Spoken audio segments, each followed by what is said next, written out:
Hey, Triceford, conscious parent. Oh my goodness, y'all come on in. Welcome.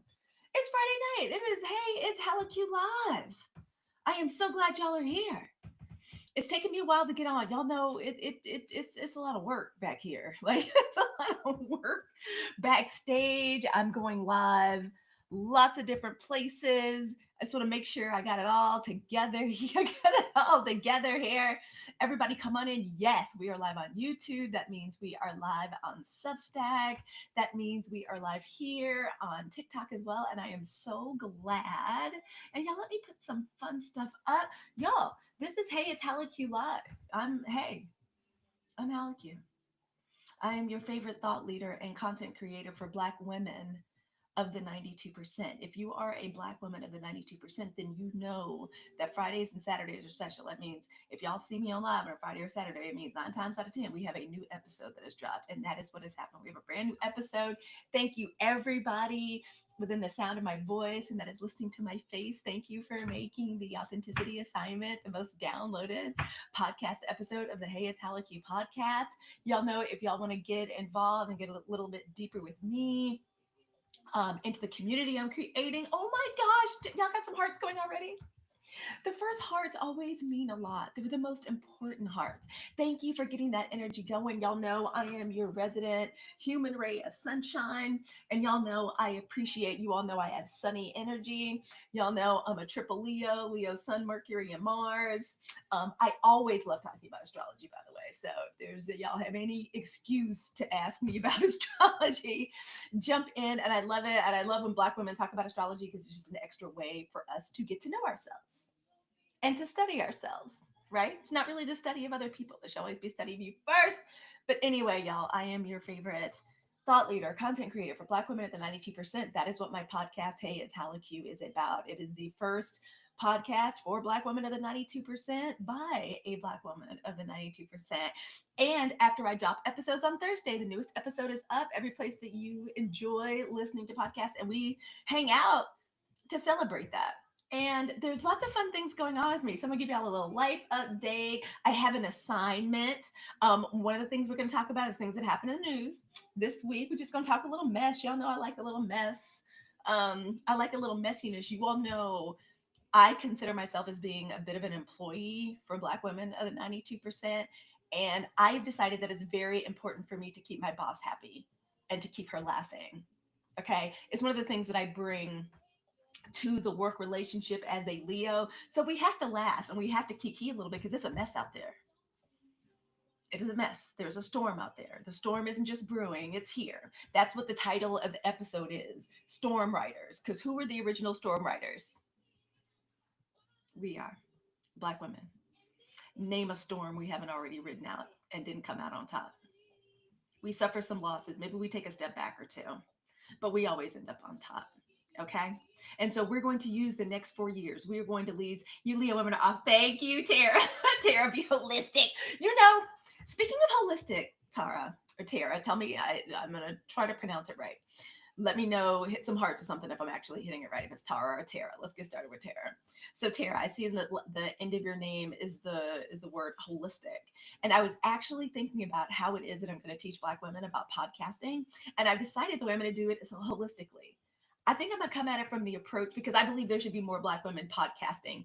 If this week's mess with Joe Budden on Joe Budden's podcast, y'all been following that? I just made a post about it. There's a man named Ish on that podcast. And to be perfectly honest, we're going to get to it a little bit later on. That's one of the things I want to talk about this week. They had to hire Mark Lamont Hill to actually, thank you. They had to hire, thank you all so much. They had to hire Mark Lamont Hill on that podcast so that it truly was not this massive disservice. I think somebody at some point said, I think a Black person, somebody in management of the podcast said, y'all, if we don't get somebody in here that actually knows something about anything, we're probably doing a disservice to our community. Hey, Blanca, welcome. Come on in. That's why I think they brought Mark Lamont Hill on. And I ain't always rock with Mark, but Mark showed us something this week, and it really let me know more than anything that part of my mission on this earth is to get more Black women's voices on Beyonce's internet. I know that's a part of my life mission now. I know that's the reason I started this podcast. I know that's why I had virality, a little bit of baby virality here on TikTok. Because when I saw that, because we've all been Mark, Black women of the 92%, we have all been Mark Lamont. You all, thank you so much for getting the hearts going. Y'all know the hearts are important. It's not just like a little tiny little dopamine like hit directly to my heart. And y'all go on up and get your daily heart me too. It's not just like a little mini dopamine like adrenaline shot to like my heart. It is not just a little burst of energy. Um, it really lets the algorithm of like almost every single platform that we're on, but especially this one, know that we're having a thoughtful and engaged conversation and that people are into it. I wish to goodness I could just press back. So I'm gonna do my best to like press back. But I really appreciate it. And so it's really great for the conversation and it also gets other people in here. So if you are a Black woman of the 92%, if you are at all interested in the world through the lens of an educated entrepreneurial Black woman, this is the spot for you. And especially, hello, love your content. Alicia, thank you. Or is it Aisha? Aisha. That's beautiful. Thank you so much. And thank you all for liking the live and send it out. It means so much. It really does mean a lot. And you all be talking, engage on the live. We can help each other on the lives. That's another reason I want more Black women on the internet. I want y'all going live. There are some of you with that used to always get in trouble at school for running your mouth, could never stop talking, and you've got amazing energy combined. Y'all are supposed to be on the internet. That's who's supposed to be on here. And when I tell you we need you more than ever, why do we need you more than ever? Because of examples like the Joe Budden podcast. There's someone on there. His name is Ish. And we all know an Ish. We all know somebody that's like, actually, I take that back. I'm 52. I don't really know or hang out with a lot of loud, ignorant people anymore. That's really not my ministry. I got rid of that like in my 30s and 40s. So I don't really do that anymore. But I personally think, and this is just a hot take, and this is just an opening hot take. And y'all welcome. Come on in. Thank you for sharing out the live. Thank you for getting the hearts going. We have a lot to talk about. My name is Hallie Hannah. I am the host and the creator of the Hey, It's Hallie Q podcast. It is the first and only podcast for Black women of the 92%. We're a special group. I'll tell you who we are. By a Black woman of the 92%. 92% represents something. It represents a very important number. And considering how garbage things are out there in the world right now, let me be the first to pull out one of my favorite things to pull out, my handy dandy voter data. You see that 92%? You see where it says Black women and you see where it says 92%? Black women of the 92%, we self-identified after the heartbreaking 2024 presidential election, and we came together as a collective conscience of Black women to start putting ourselves first, to prioritize ourselves. Thank you. Thank you for coming on in and getting your daily heart rate. I appreciate that so much. Thank you. Thank you. Thank you, Ashley. Hey, girls. Good to see you. Good to see you back. That's who we are. The 92 is a number. It means something. As far as I'm concerned, it's an A. In my house, a 92%. When somebody brings in a grade, cinnamon, thank you. Thank you for coming on in. Y'all know, do you know how it feels when you all come in and get your daily heart rate? Y'all know I'm from Mississippi. When you get your daily heart rate, it's as though you kind of came in and said, hey, good evening. Hello, tennis star. Thank you. And thank you for hitting the popular side. Y'all so nice. Thank you. Thank you for hitting that out. Y'all know it counts and it makes me feel good. When y'all come in and do that, it's like y'all say, hey, how cute. It's kind of like you spoke. It's like you came in. It's like you speak. And then I get to acknowledge you. And then y'all speak to everybody else. So thank you. Thank you. And welcome on in. Welcome. I am so happy that you are here. Now let me get rid of that because I want to make some noises and I want to push buttons. Is it okay if I make noises and push buttons tonight? Y'all know I love them. Let's see what we got. We got anything fun? I'm gonna get it together. I'm gonna get it there. Y'all welcome. Welcome. Oh my gosh, I'm trying to like push buttons and make sounds and I keep pulling up my daughter's prom pictures. It's prom night. It's prom night. So y'all, let's get started. Why don't we take a moment of silence? And I mean a very brief moment of silence because this is alive and y'all are on here to hear me yap and to hear me gab. Moment of prayerful protective energy to all of our young ones that are out in the prom tonight. I pray that the escorts that are responsible for getting everybody home safely tonight, we're going to wrap some loving protection around them. I just got finished taking pictures with my daughter. Do y'all know? Can I tell y'all something I'm so disappointed in? My children are wonderful, and I'm so blessed. I don't have any complaints. But I live in Northern California, and it's like it's a county called Marin County. It's the Bay Area, but I'm not gonna pretend like it's the East Bay. It's not Oakland, and it's not like it's San Francisco. So although my children are black biracials, I'm from Mississippi, y'all, and every time it's prom season, I tune into Black Prom. And I actually have the funds and the resources to make some of those amazing things happen. But oh no, not me, not my children, maybe my grandchildren. Maybe I'll be lucky enough when my grandchildren go to prom. I can be like, well, the Bentley we rented, like, so do all these like amazing dresses. My daughter's dress is absolutely amazing. It's beautiful, but it is not over the top. It's not over the top the way they do it, like down south. So I'm always like a little bit like, I'm always like a little bit like that. But y'all, welcome. Come on in. Rest on up. Come on in. We're chilling tonight. This is just it's a thank you. It's a celebration. It's a way for me to share the energy I feel each and every time I drop a new episode of the podcast. This is episode number 9. And it's called Storm Riders. 92% we are storm riders. It's about Black women being the ultimate storm riders. It's how so many of us are able to kind of come across as peaceful, because I think so many of us, and it's definitely depending on where you're from. Again, like I'm from Mississippi. Thank you so much for getting out. We're all the way up to 3,000 hearts. Thank you so much. Thank you.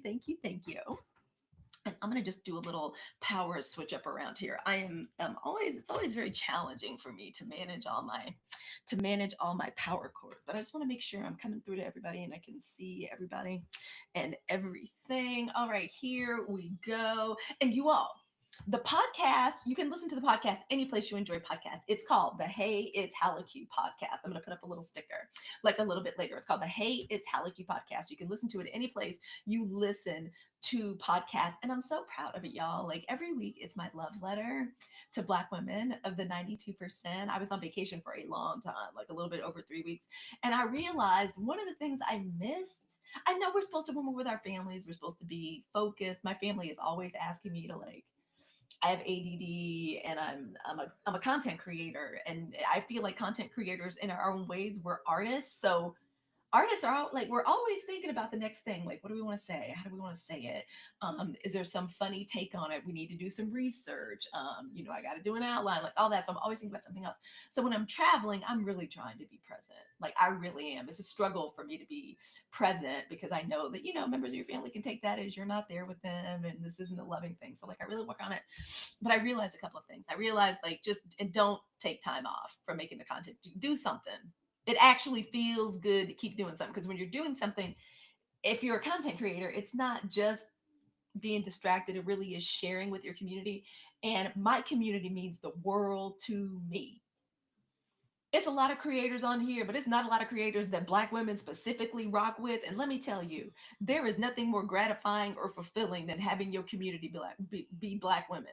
I don't want to stop being out of community with black women. I don't really want to take a break from that. And one of the ways I enjoy doing that the most is when I'm creating content, when I'm making the podcast, when I'm making videos, when I'm writing my little posts, when I'm hosting live conversations like this. So I would absolutely suggest not taking breaks. And I enjoy these so much. Thank you so much for rocking with me tonight. We're just gonna have a little fun. We're gonna have a little fun tonight. Thank you all. Come on in, and thank you again.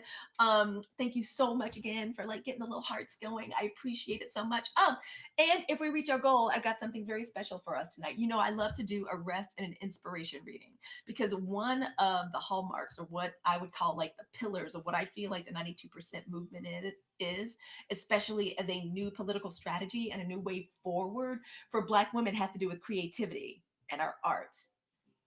I think the greater culture is very afraid of a calm, loved, healthy, centered, creative, joyful Black woman.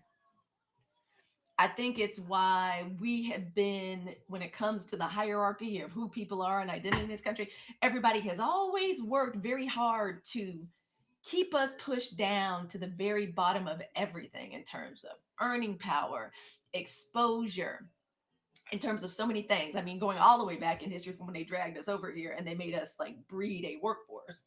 I mean, I'm trying not to go too dark, like too fast, but I think there is an absolute reason that people try to keep Black women sad. They try to keep us down. They try to keep us dejected and afraid and anxious. And I think it's because they're afraid of what kind of raw power we'd be able to wield if we are there. So a main part of everything I talk about on this platform or any place y'all see my face, and you can find me anywhere at Halicue, at HALICUE. You literally put that in anywhere, you will find me on social media.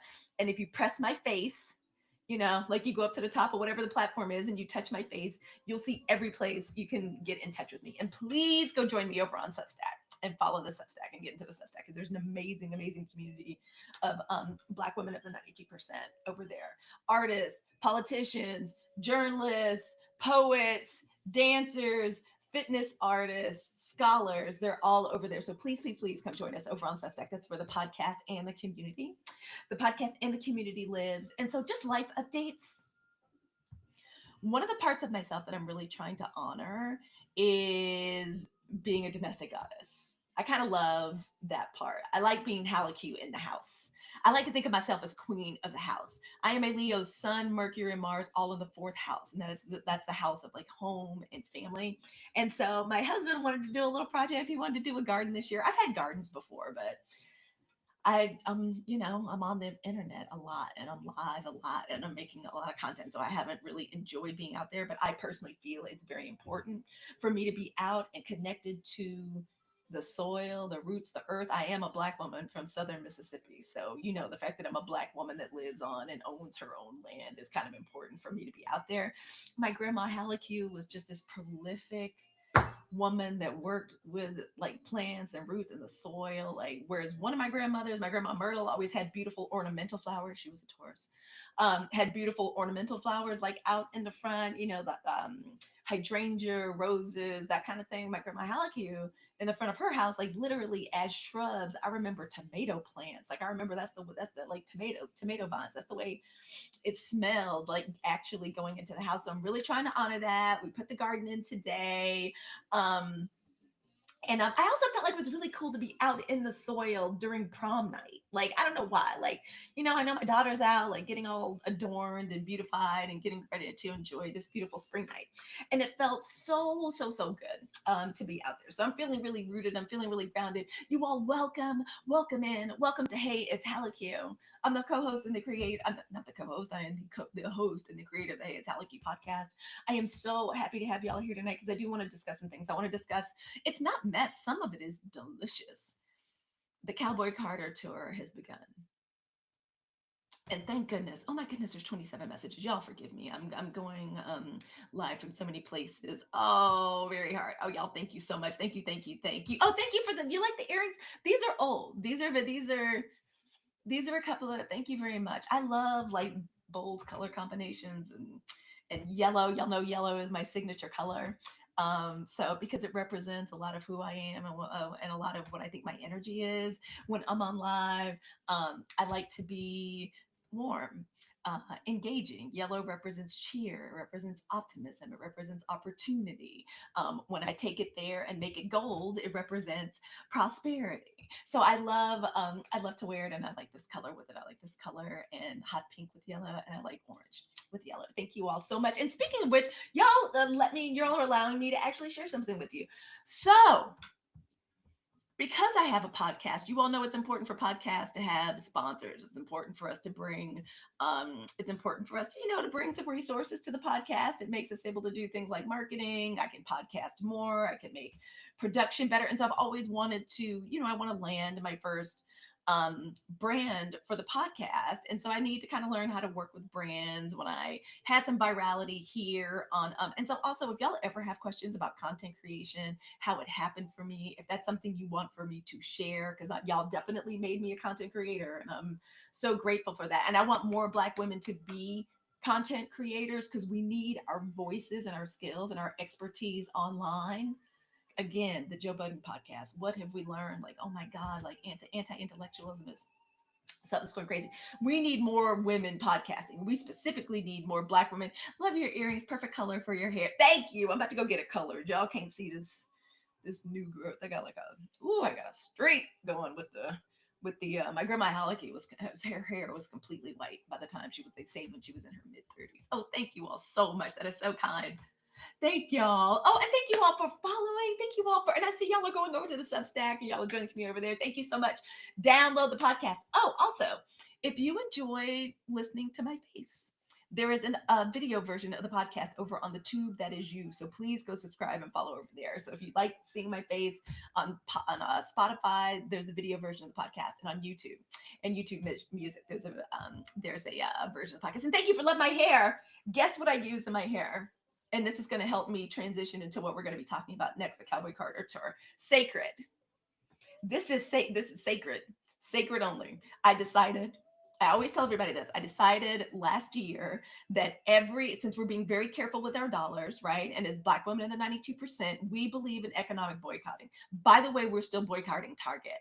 I don't give a damn how many black, brown hands Target puts on their TikTok account and puts in their ads. We are mad at Target. We are boycotting Target. I don't know what Target could do at this point to make us change our mind. Okay, because they were the canary in the coal mine. They were the first ones to capitulate and to kiss the ring and to lick the boot. And now look where we are. There's another thing I want to talk about. That's why the name of the podcast was Riding Out the Storm. We mad at Target. I don't give a damn how many talks they have with Reverend Al. I don't care what they do. Somebody commented under one of my posts about this not too long ago. They were like, I don't know what Target could do. I was like, girl, I don't know what they could do either. Because I like to think that I'm reasonable.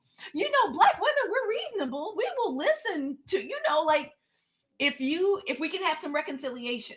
We can't have reconciliation without accountability. But if we can have some accountability and we can have some reconciliation, since we're resting, since we're taking care of our emotional and physical health, we're in a position to be reasonable. But honestly, Target, what you've done is so egregious. I don't know what y'all could do. But I thought about this and I thought, here's something Target could do. Here's an idea. Tell me what y'all think, actually. We can never change our minds. I mean, I got to be honest with you. I was just thinking about something I want to say to Candace Owens. And I kind of feel like, you know what? If I could go to Candace Owens on behalf of Black women, I feel like it would make sense for Black women to nominate me to go tell Candace Owens she can't ever sit over here again. I don't care how she rebrands, because I'm a Leo.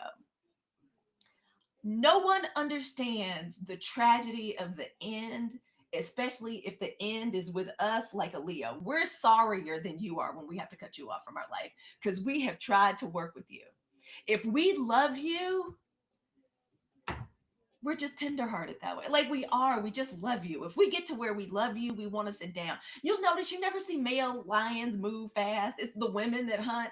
Male lions, like we're very happy being at the top of the heap and running the show. And we'd really, please Google Mahdi Ali. Target has their own crime lab. They helped.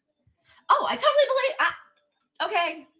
I don't know if that's true, but I'm willing to hear. I'm willing to hear it. I don't need, thank you for that extra reason. We're not forgiving Target anytime soon. We're just not. And somebody even said, like, what could they do? And I think I thought of something. It's kind of impossible, but I thought about it. Target, I'm going to put this out here. What would you tell? I would tell Candace, thank you for getting me back on. Thank you for getting me back on track. ADD. Thank you, as my sister would say. I would tell her, Candace,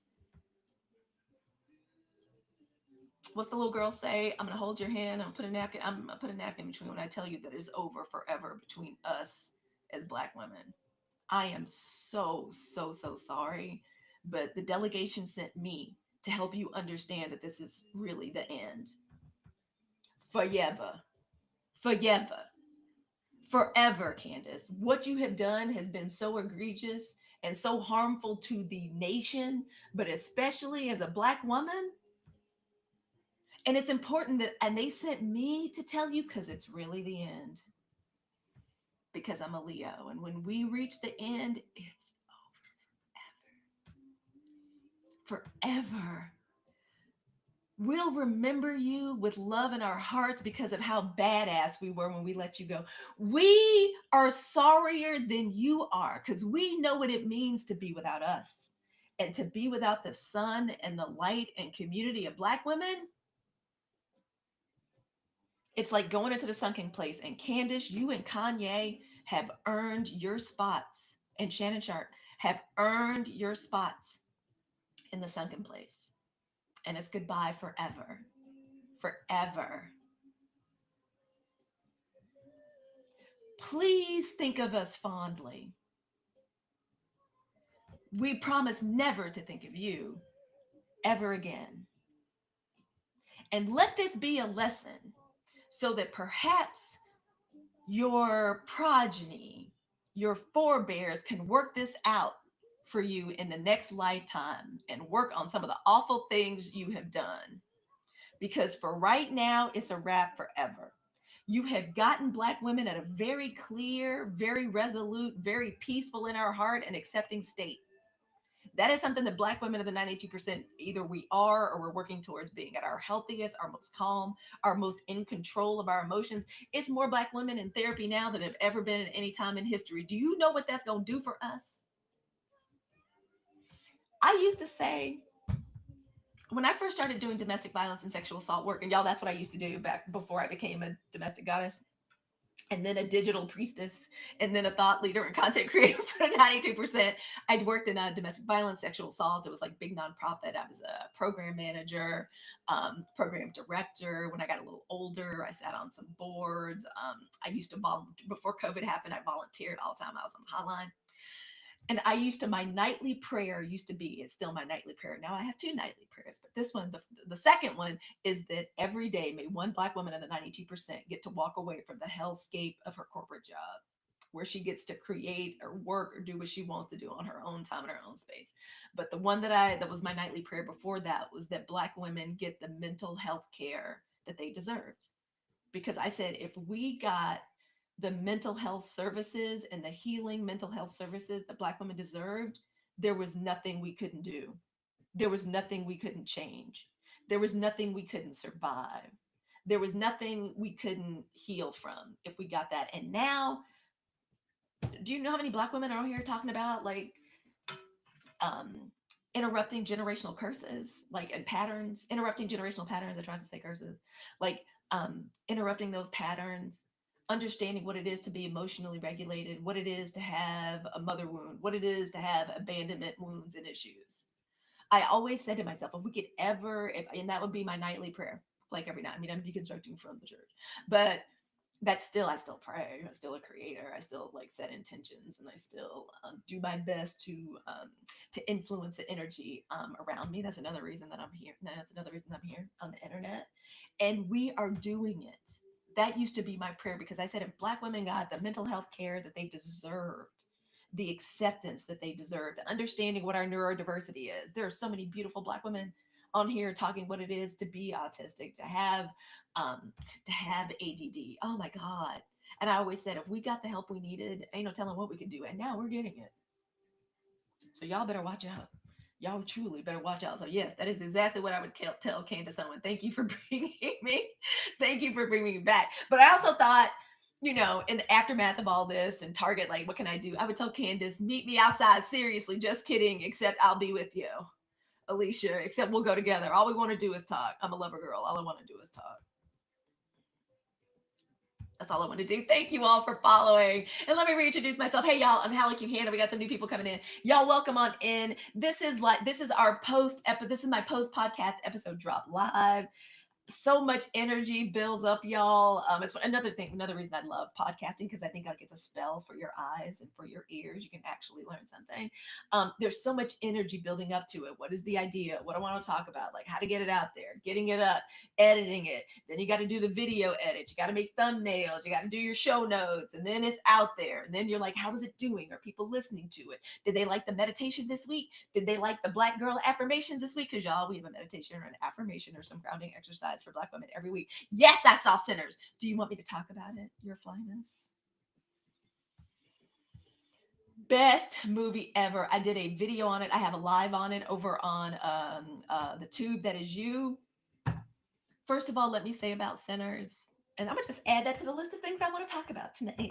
I am so happy to talk about this movie at any time anybody wants to talk about it, ever. I love Sinners. Main reason I love Sinners, and I think that I think everybody should be interested in what I have to say about sinners is because I'm a black woman from Southern Mississippi. There are so many reasons y'all should listen to me about sinners. You should listen to me about sinners because if I had to say what my spiritual identification was, I'm a hoodoo. I'm a black woman from Southern Mississippi. I joke, I call myself a bougie hoodoo. I may not look like one, but I am. I grew up in the church. I grew up in the church in Mississippi, and I am a hoodoo. That is a spiritual foundation for my life. It is an African traditional spiritual practice that is descended from the spirituality and the spiritual systems that came from our enslaved ancestors that came out of Western Africa, usually having origins in Vodou out of Benin and Yoruba in Ghana, and our ancestors took their spirituality and their religion with them, and every place they got dropped off, it turned into something wholly different. And by the time my ancestors, like by the time it came to me, my people were settled in Mississippi. And so that's who I am, and that's what I claim. Also, I was born in the Delta. I was born in Greenwood, Mississippi. I was born right outside. I was born in LaFleur County Hospital, which is really close to Sidon Plantation. It's an actual like it's an actual cotton plantation. My mom, I don't know if my mom is joking, but I think I was brought home to a trailer park, and my dad says that I really was put into a dresser drawer. So like, I mean, they obviously came up very well. Oh, thank you, thank you, thank you. I'm a black woman. It's the melanin. And when I'm talking about Mississippi and I'm talking about being a black woman, you did not just move to Hattiesburg, Mississippi. No, you did not. Do you know that most of my entire family is still in Hattiesburg, Mississippi? So you're home people. We need to follow each other. Please get in touch with me. I grew up in Hattiesburg, Mississippi. My mom hated the Delta apparently, and my dad was a lawyer. He's one of the first black law students to graduate from Ole Miss Law School. He met my mom on a recruiting trip at the University of Southern Mississippi. I'm not gonna get into their business like that, but they got married and they had me and my younger sister Andy, and so my that's where I grew up until I ran all the way off to Dartmouth College in New Hampshire. But my people and the way I feel like it works, my grandma's from Louisiana, right on. I love Louisiana. I always thought I was going to live in Louisiana, to be perfectly honest with you. New Orleans to me was just the most beautiful romantic city, and it was the closest big city. So I always thought Cancer is like, oh, what does that say? Oh, thank you. Oh, thank you for the roses. And right back at you. Mwah. Right back at you. A rose for a rose. I love keeping flowers around. It's spring. And since it's spring, black women are in bloom. We should always be creating. But so I'm from Mississippi. Grew up in I didn't grow up in the Delta, born in the Delta, grew up in Hattiesburg, Mississippi. Um and I've always felt and I've always posited that racism is its own form of vampirism, right? Like after the war was fought, we're finally out of chains. It was more important for them to keep us mentally chained and mentally yoked, which they've done a really freaking good job of. Not on black women no more. Times is a changing. Things have changed massively. Yes, my granny was late. Charles, oh, right on. Look at all these Southern people. Oh my God. Y'all know when I started TikTok, I really just wanted to do a channel called Mississippi Memories, where I just talk about what it's like being a black woman from Mississippi that doesn't live there anymore. And oh gosh, y'all have gotten us up to 5,000 hearts. Thank you so much. If we could just get to 5,000, that would make me so happy. Thank you all for pressing the buttons. Thank you all for tapping. I appreciate it so much. And welcome. And thank you for following. And welcome, welcome, welcome. All my people from Mississippi and from down south in here. Someone asked me to speak on sinners again, and I did an entire hour and a half long live, but I love the fact that vampirism and thank you was and hey 100 hip hop and R&B. Hey, what's going on? How you doing? Happy Saturday night. I think that using vampirism and horror, and y'all, I don't even like horror like that, like at all. What else do I want to say? Michael B. Jordan is fine for no damn reason. Ryan Coogler, what a triumph. What a triumph giving black people this film right now. And I know it's for everybody and everybody's going to see it, but this is seminal black cinema. This is going in the canon. This is Get Out. This is The Color Purple. This is just about every Spike Lee joint ever. This is Boys in the Hood. What else? It's seminal. I and speaking of which, and speaking of seminal black cinema, I have not felt like this and seen and felt myself in a movie like this since Daughters of the Dust.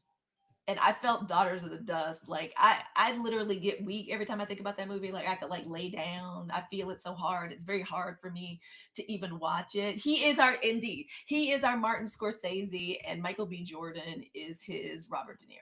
Indeed. I mean, I'm not the first person to say that. It's not terribly clever, but absolutely, absolutely true.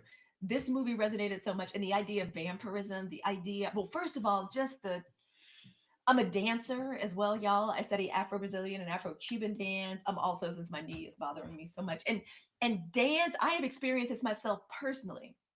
Yes, Spike and Denzel, absolutely, absolutely, y'all. I just watched School Days the other day. Oh my god, I don't know why School Days hasn't been made into a Broadway musical.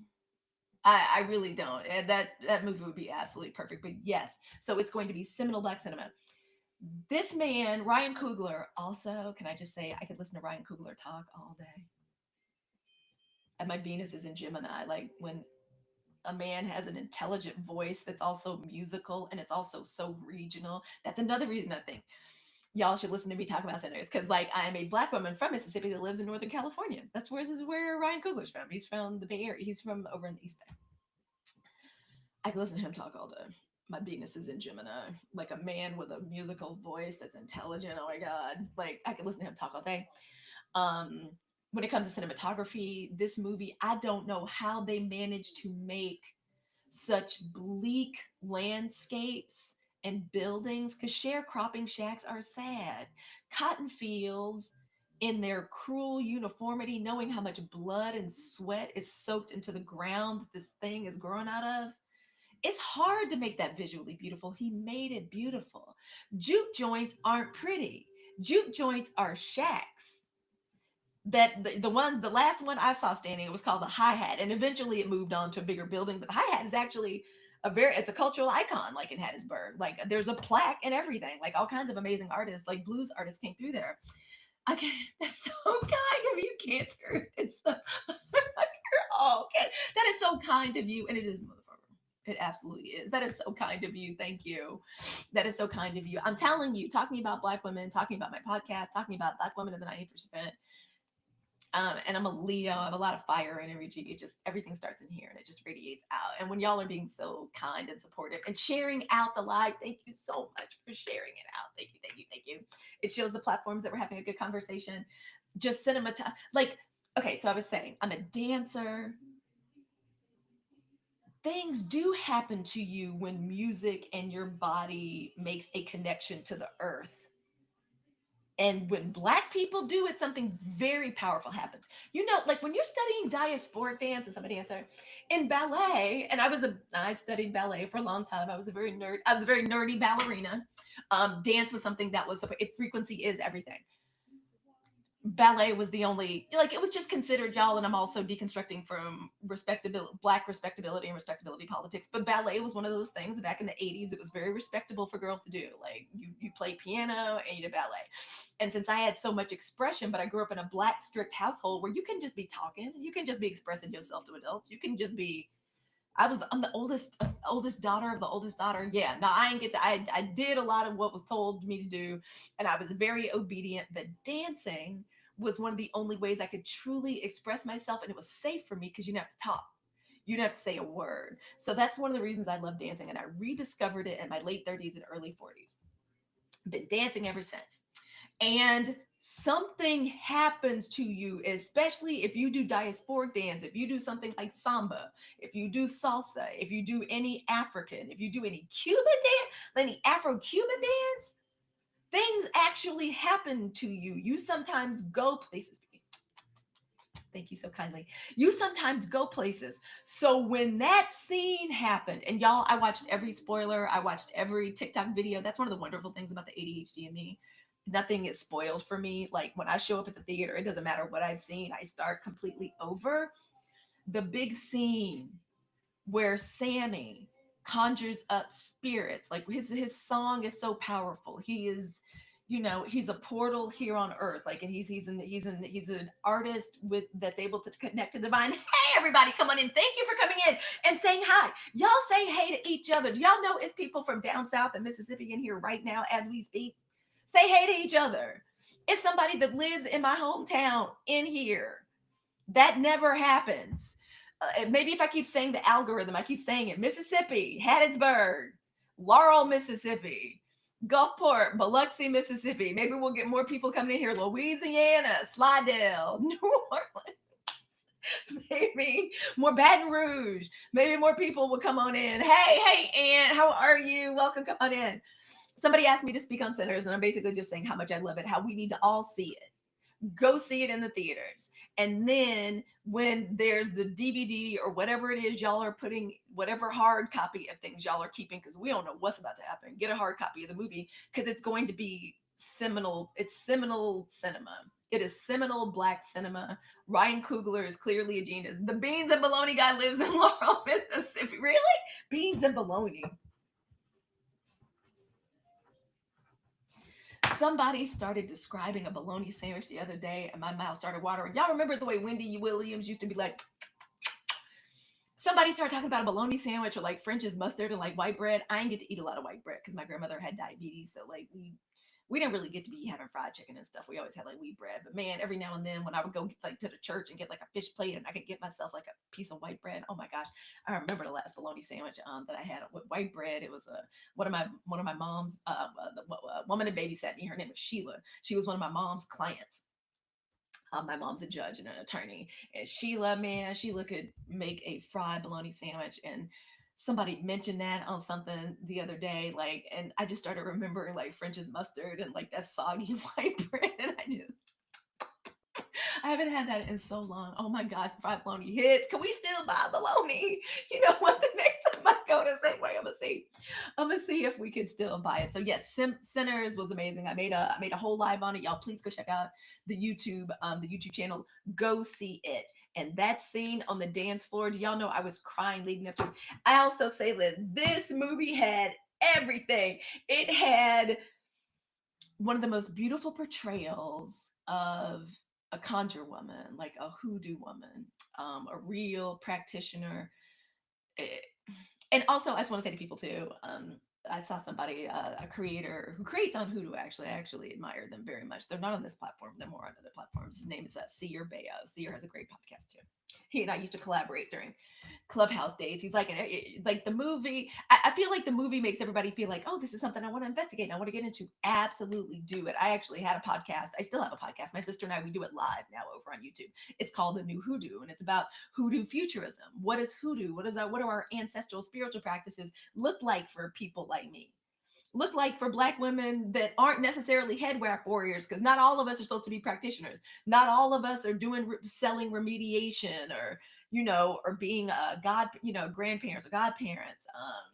Like, it's different for some of us. We're ancestrally led. It's not in our mantle to be doing that on the internet or otherwise. But my sister and I talk about what our spiritual walk is like. um and so there's no rush, and there are some amazing books. If you have seen that movie and you have thought to yourself, I'm a black woman from Mississippi. I have never felt like the church has addressed what my spiritual needs or my spiritual foundations are. Yes, touch my face. That's how you get to everything about me, or me talking about hoodoo specifically and what my spiritual practice and walk is like. I have an entire podcast. It's called The New Hoodoo. My sister and I did it, and we talk about it. But if you are interested in investigating that, if you are black, your lineage is black. Like, if you're a black person and this is something that you think is a part of your spiritual tradition, because I'm one of those people that believes that. I believe that that's what it is, and we're kind of more into gatekeeping these days because folks crazy. But if you're interested, and you're a black woman specifically is interested in it, I'm a nerd. So the way I approach everything is through books. So I've got so many books that are wonderful that I'd love to recommend. So if this is something that after seeing this movie, it opened up something in you, a portal, because it was supposed to, because it was very powerful and it was deeply spiritual, and it was done in a respectful and reverent way.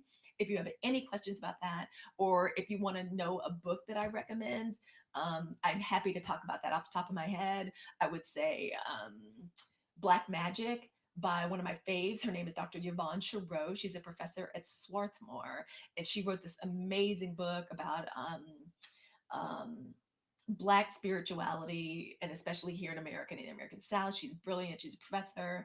I would also recommend Jambalaya if you like fiction. If you want to get an idea of what the first time I ever read something and I was like, that, like what they say in A Color Purple struck a gong in my heart, Mama Day by Gloria Naylor. If you like fiction, I would recommend that book. And so there's so many books that I would recommend. There's no need to be going to go buy stuff and do stuff and start rapping. Like, it's our spiritual foundation. It's a way we live our life. It's how we raise our families. It's how we clean our houses. It's how we um, stay connected to the earth and to our ancestors. It's how we stay connected to the earth and connect with the divine and the creator. Like, you ain't got to do a whole lot of stuff just to read a book. And those are the books that I recommend. So somebody, please ask me. As a Haitian, let me be the first to tell you, you have no idea what you're getting into. Books. Hey, that's something very different. If you're from Haiti, we're talking about something entirely different. And I know that's a closed practice, and I'm not initiated into anything voodoo or vodou. I wouldn't dream of being like, do this, read this. No, no, no. Very different than hoodoo, which is the Black American South. Very different. So I just want to say, like, all respect, and not trying to get on here talking about that I'm anybody's expert in or initiated in religions or spiritual practices that come out of Haiti. Very serious, and I'm not inviting. I want no problems. I don't want no problems like that. But y'all, welcome on in. I'm gonna reset and I'm gonna reintroduce myself. Y'all got me on a rant, but somebody wanted me to talk about Sinners, and I could talk about that movie all day. Oh my god, that movie had everything. Tragic octoroon and everything, messing up the program for everybody. Like, the movie had every single thing. It was wonderful. It was also hot and unbelievably sexy. And I don't even like blood and gore like that, but it was brilliant. It was beautiful. And the and at the very center of it, and the thing that makes, I think, and thank you all for sharing out the live. Thank you all so much. Oh my gosh, if we could get to, I'm gonna set us a little goal of 8,000 likes. If we could get the little hearts going, that would make me so happy. That really would. I really appreciate it, because the room is growing and y'all are inviting more people in. Speaking of, actually, I'm not gonna get into that. I'm not gonna get into that. But it was a wonderful movie. Please go see it. I'm happy to talk about it at any time. Get into the comments of any video or post that I make about it, and I will talk ear off. I'm a yapper. That's why I'm a podcaster. I'm very happy to talk about it. The other thing that got me moving and got me thinking this weekend, it was also wonderful to enjoy, because after I downloaded the podcast, and again, the new episode of the podcast is up, it is live, it is called 92% We Are Storm Riders. It's about Black women and practical things that we could do together as a collective conscious as Black women, forging this new political strategy and path ahead is the 92% that is prioritizing us and focuses on us. The new episode is up. And so I really want y'all to enjoy it. It's wonderful. It is in itself a meditation, each podcast. We go over what's happening in the news, and I inform and I entertain, and hopefully I inspire us to break out of our shells and be our biggest and baddest selves. And speaking of biggest and baddest selves, one of the things that was fun this week, and the way I recovered, and I kind of took some personal time when I wasn't working on the podcast. And now you got to, you drop the episode, then you have to promote it. Beyonce blessed us with the beginning of the Cowboy Carter tour. Now, when those tickets first came out, it was so insane trying to get the tickets. Y'all, please let me know if y'all have seen any of the shows. If y'all are in LA, if y'all are around here and y'all have seen it, please let me know. She did not schedule a Bay Area leg. I can't believe it. I think she's only in Inglewood and only LA. So I am praying that everything goes so well that she schedules a Bay Area leg. Because I can't fly to LA. I'm not gonna be flying to LA. I'm getting on up there, y'all. I'm Gen X, as you know. I went to for Renaissance. I went to and let me make sure I'm checking y'all out here on the Oh, and Alicia says hi, everybody from Knoxville. Thank you. Thank you so much. So Cowboy Carter dropped, and I knew I was gonna watch every video. Some of y'all are doing again, I'm deconstructing from the church, but some of y'all mojo working. Oh, here's some excellent.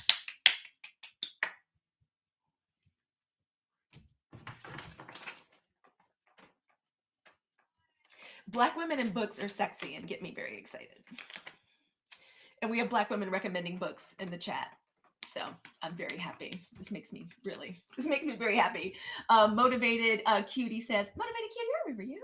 I've seen you in here I can see Mojo Working the Roots, Black Magic by Yvonne Chirot. Okay, so I know. All right, synchronicities. All right, synchronicities, just right there. Yes, excellent books. These are excellent books. Please, I'm gonna screenshot the chat actually, so I don't have to recall this. And there's actually a book by, oh my gosh, this is one of my favorite books. And even if you're not,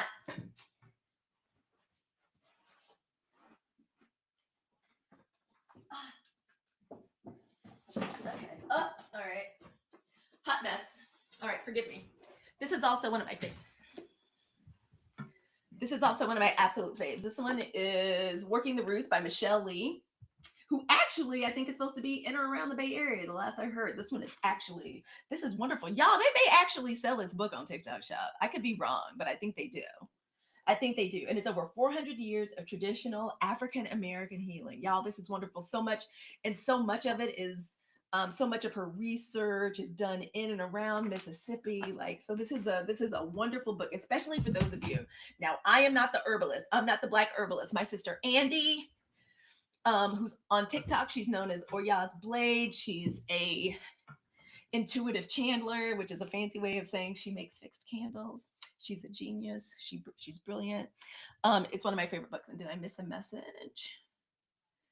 Let me hit the y'all. Thank you so much. I purchased that particular book on Amazon, like great price.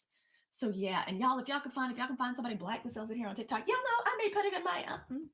You know what, y'all, just let me put it in my showcase. If it's here on TikTok, I will put it in my showcase, and y'all can get it directly from me. So you can just go to my showcase and get it. And I'm gonna make a note and I'm gonna put that right there. It's one of my absolute faves. And if I see any of those other books, the one by Dr. Chirot, I love. I literally keep that one by my, oh, and Dr. Chirot also has wonderful interviews. Like, you just go look her up. Yvonne Chirot. I love her so much, and she's so elegant. And just a, like a brilliant writer. I think Black Magic was originally like her dissertation or something, or a thesis or something. Anyway, she turned it into a book. It's a wonderful book. And for anyone interested in looking into, I think particularly hoodoo and African traditional religions and spiritual practice in and around in and throughout the American South, and the Great Migration from the South and escape from, the plantations and the like the sharecropping, basically prison slavery system. Excellent, excellent, excellent book. Excellent book. Oh, let me make sure if I missed any messages. Hey, Lindell, how are you? How do you spell her name? Chirot. Dr. Yvonne, Yvonne, Chirot, Chreau.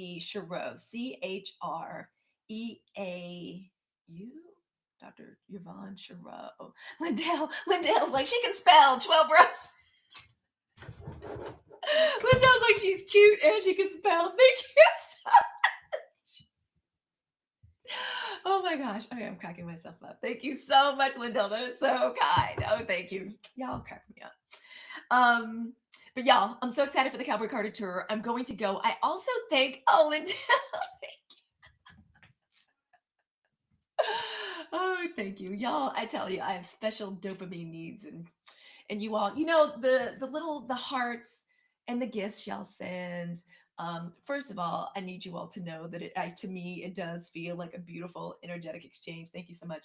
When you all do that, you are supporting the podcast. When you support me as a thought leader and a content creator for Black women at the 92%, you're supporting Black women.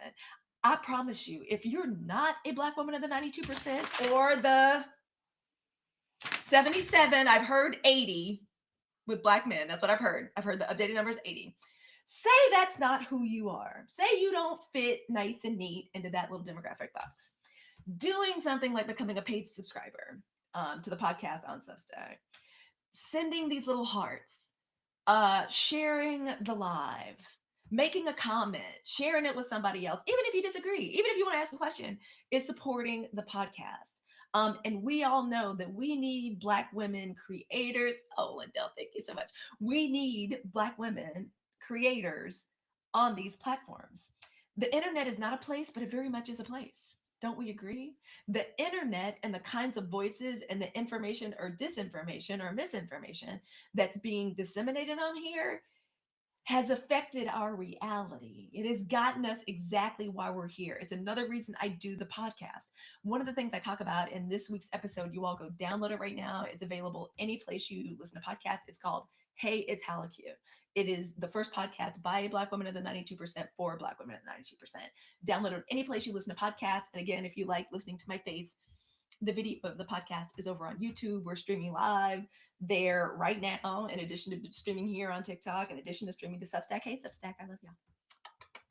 You're right there. You're right there. You're right. TikTok is right there. YouTube and Substack is right there. Hello. So y'all go listen to it, because one of the things we talk about is riding the storm and how we're going to ride the storm. Now, you may ask me, Halakut, how are we doing that, considering how crazy things are, especially now that this man has come in and effed up the money.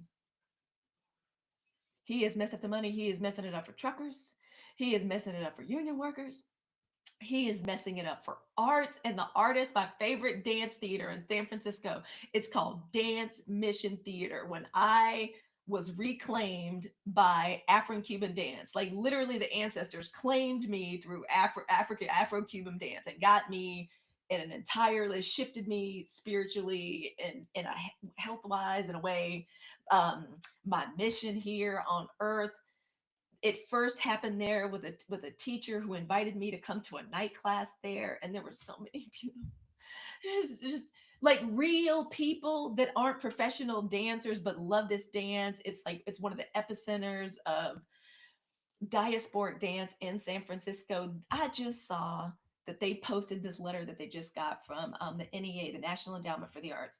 A major grant that has kept their doors open for years has just been rescinded, and literally just said, we are canceling this grant to be in further alignment. Go look it up. Dance Mission Theater in San Francisco, and the mission in San Francisco. We have ended this grant, and I'm paraphrasing, but we have ended this grant to make the national endowments for the arts and put it in alignment with the president and his goals and missions. Y'all, so it's a storm out there. It's happening. It's happening right now. It's real. Um, and I also think this kind of mess is happening just as Black people, and especially as like Black women. You know, all these systems were created to keep us out, right? These institutions of Howard higher learning, like how Howard and Harvard, and we talk a little bit about the Harvard debacle too in this week's episode.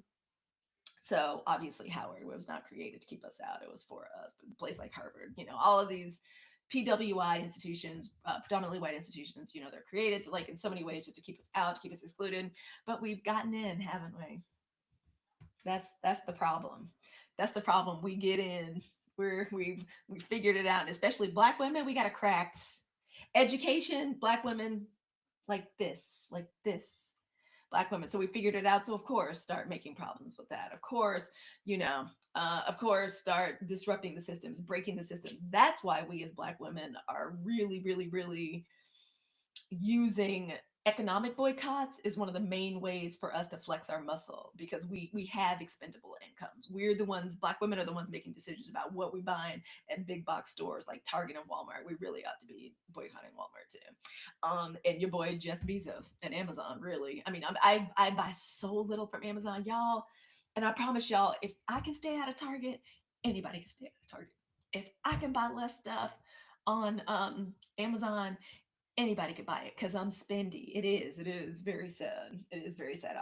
But one of the things I talk about on the podcast, and y'all go listen to it, it's the Hey, it's Halakut podcast. Hey, Simply Kelly, thank you for the puppy heart. Thank you. I love a puppy heart. I love it. Um, one of the things I talk about is how Black women, we've had to weather so much. Where have I been? How are you? Hot girl, I was on vacation. I was on a long vacation. I was sailing along the Rhine with my mom and my favorite uncle, Uncle Junior, and his wife for 10 days on a Viking riverboat cruise, which I will talk about. Oh, I've been on for an hour. It's asking me to put sheets together. So let's do that. It used to be a puzzle piece. But so I was doing that for 10 days, and that was a lot. Then I was home for 4 days, back to the Bay Area, and then me and my husband, my younger daughter, turned around to go back to London for about 8 days to hang out with my oldest daughter, who's at UCL in London doing her semester abroad, her study abroad. Although I don't know how much studying is being done. I mean, because to look at the credit card bill, this is a, I mean, you know what, it warms my heart. She sent me this picture today of her and her buddy from the soccer team. My daughter plays soccer. She's an athlete. It's like her dad. She plays for Go Mammoths. She plays for the Mammoths for Amherst College. And so she's on study slash spend up all the money she made at her internship last summer, fly all over to different European capitals with her, but her and another soccer player, another beautiful black girl from LA. They are in Spain, and they just sent me a picture of them like in the water, and I was like, well, I'm happy to do what I can do to have two carefree black girls out in the world, like having a good time. So that's where I was for 8 days. Then, as a family, we all went to Portugal for a little bit over a week to check out Lisbon and Porto. By the way, there's black people in Portugal, and they're very welcoming to Americans. I'm just gonna say that if anybody's considering making some kind of a move or seeing what the heck it's like someplace else, I definitely had my third eye open to see like what would it be like to be a black person here, and there's other black and brown people there. So that is where I was. That's where I was. Oh, that credit card bill. Now she's good. Now I have to say to her, we're paying the tuition or whatever for the semester abroad, but we told her, if you want to be doing all this jet setting and stuff and going and meeting your little friends and stuff like in the different places they're doing their study abroad, you've got to pay for that out of your money that she earned at her internship last summer, and she's doing it. I'm proud of her. I mean, she's gonna barely finish the semester up now with a couple $100 in the bank. But it's good for them. Like, and they're learning how to like throw stuff in a backpack and go on EasyJet and enjoy themselves. And I am, oh goodness, I wonder, it's gonna be a wonderful summer. I'm so looking forward to it. That's another reason. So I was gone for a while and I'm back. So I'm back, y'all. And the podcast is back. I missed making the podcast so much. The name of the podcast is Hey, It's Halleck, and you're gonna love this week's episode. And I'm gonna finally get to the point about that. The storm is actually, it's here. It's not just a storm, it's gathering. A storm is brewing. Those of us that are Game of Thrones fans, winter is here. Winter's not just coming, like winter is here. Okay. Um, and so how are we dealing with that? Because somebody, have y'all noticed all the memes? Like it'll show like the world is on fire and people are screaming in the background, and it's like black women are like we're filing our nails, like the 92%. How are we able to do that? It is not apathy. It's not doing nothing. It's just, and somebody, a follower, a member of my 92% community, a supporter of the podcast here and a supporter of me here on TikTok, said in a comment, she said, Halleck, you remember when a rainstorm would blow in, like a storm would blow in, and your grandparents or somebody would tell you to sit down, be still while the Lord's at work. I'm deconstructing from church, but to sit down and be still, the Lord's at work. She goes, that's kind of what we're doing right now. That's how black women are going to ride out the storm. And I said, yes, I am going to talk about that in the podcast. And one of the ways I talk about how we're able to do that, how black women are able to, we look unbothered. I mean, we're kind of bothered, but we're able to, we're not going to hurt ourselves. We're not going to eat ourselves from the inside out. We're not going to let I'm not going to say mainstream media because that's somebody else's language. We're not going to let corporate media or legacy media use us as human batteries, keep our cortisol high, because I think that's also something else. It's like an energetic attack, and it's a way to kind of still keep us enslaved and still kind of keep us programmed to the matrix where they're using and like sucking our energy. We're not doing that anymore. And one of the ways we're doing it, I talk about it in the podcast, y'all go download it, is that I think more black women are accepting that walking around being a cortisol factory and full of anxiety is not the way to fix things. Worrying, somebody told me this, worrying about something, what they might do, what y'all stunt queen that lives at Pennsylvania Avenue in that White House, like what he might do every day, what they gonna do, what they gonna do to us, what they gonna take it from us. Doing that is just worshiping the problem. It's how they want to keep us. It's why something like the Klan was developed, terrorism, just to keep us scared, and we're not doing it anymore. Black women walking around and being in a perpetual state of nervousness is worshiping the problem, and we're not doing it anymore. We're just not doing it anymore. And so the podcast is to remind us of that and to keep us elevated. What storm have black women have been weathering storms forever? And you know what we're going to do as a collective? We're going to find our way to the eye of the storm, the center part, the quiet part, and stand there embracing each other and look around so we can see what the state of things are so we can prepare. We don't panic, we prepare. And so the podcast talks about that and how we're going to prepare and how we're going to take care of each other and how we're going to take our next steps in this new, what I consider a political strategy, and not just a political strategy. I consider like 90%, so much more of that. This is an opportunity, like Kamala's loss opened up this We were mournful, angry, sad, scared, and somehow all together as Black women, our collective disappointment, anger, our righteous anger, our sorrow, our acceptance, it all happened in a way that opened a portal for us to kind of step through. And for the first time, see ourselves a little bit more clearly and put ourselves first and prioritize ourselves. And as we do that, we are managing to ride out the storm and to keep ourselves safe. Point here's an example.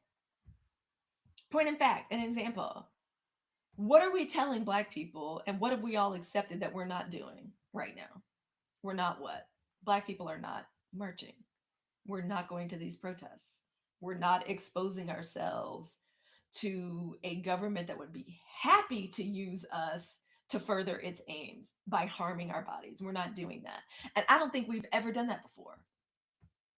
I don't think we've ever done that before. I think, if anything, everybody in every movement has always expected Black people and especially Black women, because we know everyone cannot do without and is obsessed with having access to us and our labor and our power and our spirituality and our aura and our vibe and our creativity, our beauty, the way we look, the way we wear our hair, the way we talk. Everyone is used to having access to us and using us and milking us.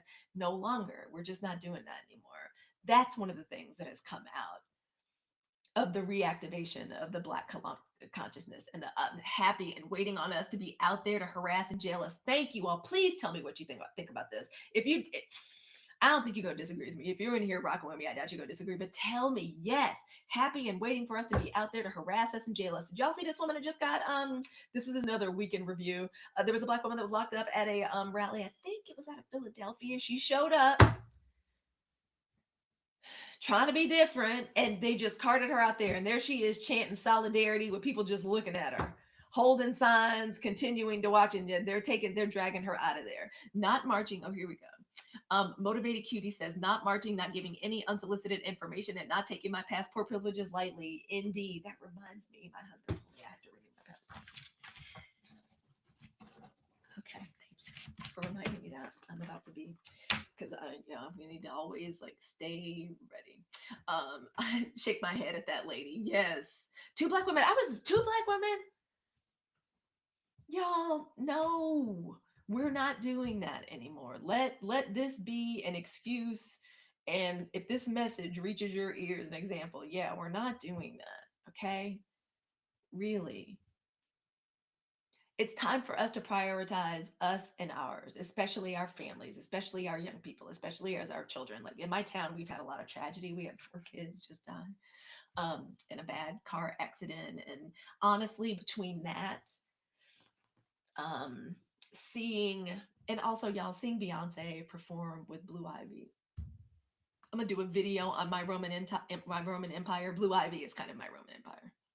I think about her every day.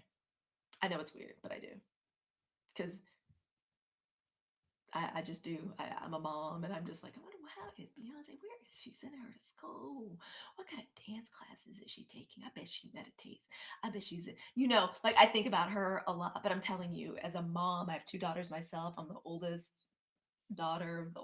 So watching her perform with Blue, having Rumi come out there, be this just living embodiment of Black girl joy, just not worried about what anybody thinks, like being out there in her mom's energy. Somebody was like, "Isn't that funny? She finally she realized like her mom's Beyonce," and then I was like, "Or did Beyonce realize her daughter is Rumi because she is ready for the spotlight?" Let me tell you that. Somebody get on Rumi's astrology. Can somebody tell me the twins' astrology? I am especially interested in their Leo placements. Um, so seeing that um, has me coming to the podcast with extra love and reverence and happiness and satisfaction. So yeah, we're not protesting. And I know we have a lot of extra energy. I know Black women that we are, and thank you all for, I see you all connecting with each other and talking to each other. It makes me so happy. I know that we are used to overwork. I know that a lot of us, Black women, we're recovering people pleasers. I know that we have been taught that, and a lot of us are lived our lives in a way that have shown us that we need to earn love and that we have to be self-sacrificing and submissive to receive some kind of love or title or acknowledgement, sometimes even from our own men, sometimes even from our own families and our own community. Yeah, we're not doing that anymore. It's a new day. Thank you, Simply Kelly. Thank you. It's a new day. We're not doing that anymore. And so that is what the podcast is for. The name of the podcast is Hey, It's Halleck You. I make it as a love letter to Black women of the 92%, and it's to keep us inspired, to keep us entertained, and to keep us informed. Okay. And speaking of information, if anybody gets any word on whether or not she is adding a Bay Area leg, let me know. Can I tell you something else I saw this week that just warmed my heart? This had 92% energy all over it. Kamala came out and gave a lovely speech, a wonderful speech. She looks so good in that suit. And then her, and I can't think of his name. Y'all tell me the creator's name. And thank you for the heart. Y'all, thank you so much. Thank you, thank you, thank you. Kellen, you were just wonderful. Thank you so much. I'm following you right back. I love that name. That red lip. Hey. Oh, that was a pretty red lip in your profile picture. Oh, that was pretty. Thank you all for liking the live and send it out and getting those hearts. Do y'all know what I like to do on the live? Especially with my favorite creators. I'm not saying you have to do it with me, but just do it because it's great. And especially if you're a live creator and you really want to like the live person, the person that you're in there. And I want to see more of y'all doing lives. I'm telling y'all, I say this all the time. We need more Black women. We need more Black women. We need more Black women creating. Get on here. One of the things I like to do is I start pressing the hearts and then I start going like this with my fingers. And you can do it so fast that it makes things explode. And like it makes this confetti and it's great. I love to do it. I especially love to do it for certain live creators on here that I like to go see. It's fun and I get to see the confetti person. It's tons of fun. The lip bar black owned, yes, the lip bar isn't that Big Gretch. Does she like in their lipstick the Big Gretch like buys from the lip bar? I love that because can you let me know in the comments, does the lip bar, do they do like everything cosmetics? Like do they do eyeliner, do they blush? Because I decided this year I'm only giving my money to Black women for my hair care, and I know it's Beyonce, but it's sacred, so I only use sacred hair care products on my hair. If I'm ever in a lurch, I will use Pattern by Tracy Ellis Ross. But since Beyonce is in Ulta now, I can just go pick up my products, which is absolutely wonderful. I should share my pictures of that. I want to go do the thing. It's like yes and yes. So I only do my black hair care from. So my hair care is purely Beyonce. My makeup, I don't wear that much makeup, but I decided I'm only buying makeup from Black women. So it's Danessa Myricks. So, Danessa Myricks, the only thing that I use that is not by Danessa Myricks, but it's only because I just bought it at the beginning of last year, was Victoria Beckham eyeliner. That girl, she does somewhat eyeliner. Danessa Myricks ever makes an eyeliner like that, I am hooked. And so what I'd like to do next is skincare. So if y'all ever have like a Black skincare brand you would like to drop and share with me, I appreciate it so much because I would love to only be giving my skincare money to Black women for next year. So I would really like that. Oh my gosh, and thank you all for liking and sending out the lives. So again, we got to see Kamala and Michelle Obama was interviewing, our forever first lady was interviewing Miss Tina. Miss Tina's got a new book out. Miss Tina's got a new book out. So she was interviewing her. And the thing that made me just feel this 92% energy. First of all, I was still kind of mad about the Target thing and Reverend Al Sharpton, the fact that, oh, so they do the lip bar, does eyeliners, mascara, and concealer. Okay. Note to self. Perfect. All right. And I know I can get their stuff because I know they were already like a popular like brand, but I know they've gotten tons of I know they've gotten tons of word on the street, and I really want to buy from people directly because y'all, I'm actually retraining myself to not buy from Amazon. To like, I really am trying to just find the actual website and go there. Okay, that's it. What high school? Ooh, what high school? Oh my what high school? I love y'all talking to each other. Keep talking. That makes me so happy when we're talking in the chat. It's like, if we considered lives like parties, like how a host is how you get real, you can finally relax when your guests are talking to each other and you're like, oh, hallelujah, go get something to drink. Thank you. People are talking. It's a party.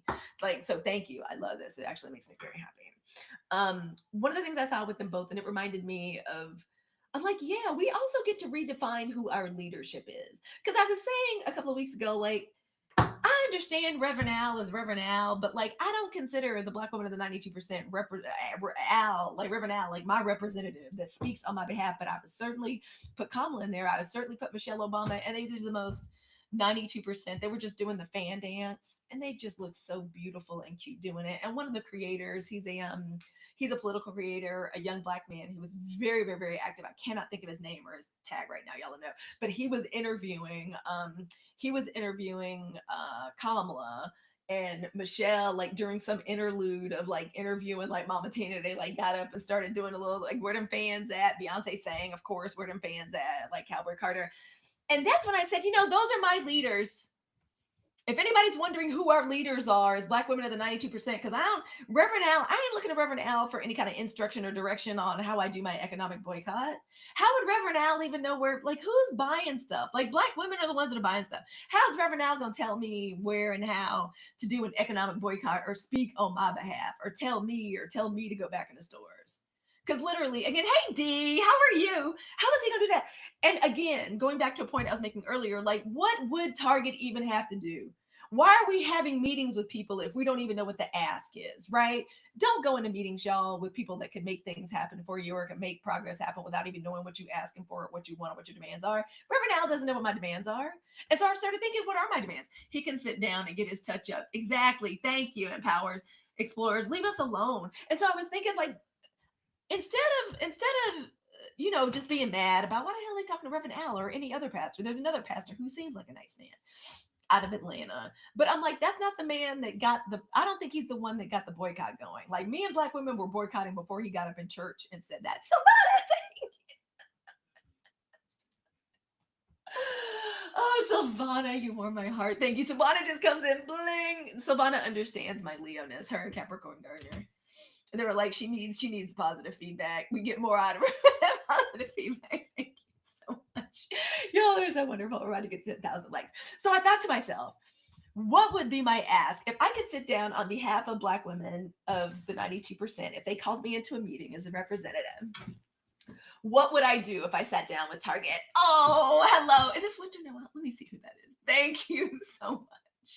Winter Noel, I knew that was you because I couldn't see the last part of your name and right back at you. Mwah. Thank you so very much. I was in the garden today. If y'all see Capricorn Gardener, tell her we put in the garden today.